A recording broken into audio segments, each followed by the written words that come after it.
എന്ന് പറയുന്നത് നമ്മുടെ ഹെൽത്തിനെ പറ്റിയാണ്. പെർഫെക്റ്റ് ഹെൽത്ത് എന്നത് നമ്മുടെ ജന്മാവകാശമാണ്. നമ്മൾക്ക് രോഗങ്ങൾ ഉണ്ടെങ്കിൽ അതിന് ഓപ്പോസിറ്റായി ഞാൻ നല്ല ആരോഗ്യവാനാണ്, നന്ദി എന്ന് പറയുക. നമുക്ക് വേണ്ടി പെർഫെക്റ്റായി വർക്ക് ചെയ്യുന്നതാണ് നമ്മുടെ ഓരോ ബോഡി പാർട്ടും. ദൈവം നമുക്ക് തന്ന രൂപത്തെ സ്നേഹിക്കുക. നമ്മുടെ ശരീരത്തിനെ പറ്റി പരാതി പറയാതിരിക്കുക. നമ്മുടെ ശരീരത്തിലെ ഓരോ ഭാഗത്തിനും നന്ദി പറയുക.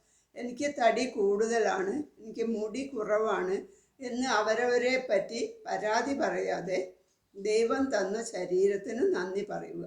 നമ്മുടെ പെർഫെക്റ്റ് ഹെൽത്തിന് നന്ദി പറയുക. നമ്മുടെ ശരീരത്തിൽ എവിടെയെങ്കിലും വേദനയുണ്ടെങ്കിൽ നന്ദി പറഞ്ഞേ പറ്റൂ. ആ ശരീരഭാഗത്തിന് നന്ദി പറയുക. നമ്മുടെ കുട്ടിക്കാലത്തുള്ള ആരോഗ്യത്തിന് നന്ദി പറയുക. അപ്പോൾ നമുക്ക് ഓടാനും ചാടാനും കളിക്കാനും എല്ലാം സാധിക്കുമായിരുന്നു.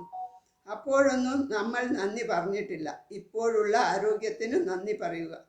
നന്ദി പറയുന്നത് ഒരു ശീലമാക്കുക. ഭാവിയിൽ ലഭിക്കുന്ന ആരോഗ്യത്തിന് അഡ്വാൻസായി നന്ദി പറയുക. സ്വന്തം ശരീരത്തെക്കുറിച്ച് നിങ്ങൾ ചിന്തിക്കുന്നതെല്ലാം തന്നെ നിങ്ങളുടെ ശരീരത്തിനുള്ളിലെ കോശങ്ങളും വിശ്വസിക്കും. ഞാൻ പറയുന്നത് നിങ്ങൾക്ക് ഇഷ്ടമാവുകയാണെങ്കിൽ സബ്സ്ക്രൈബ് ചെയ്യുക, ലൈക്ക് ചെയ്യുക, കമൻറ്റ് ചെയ്യുക. Thank you.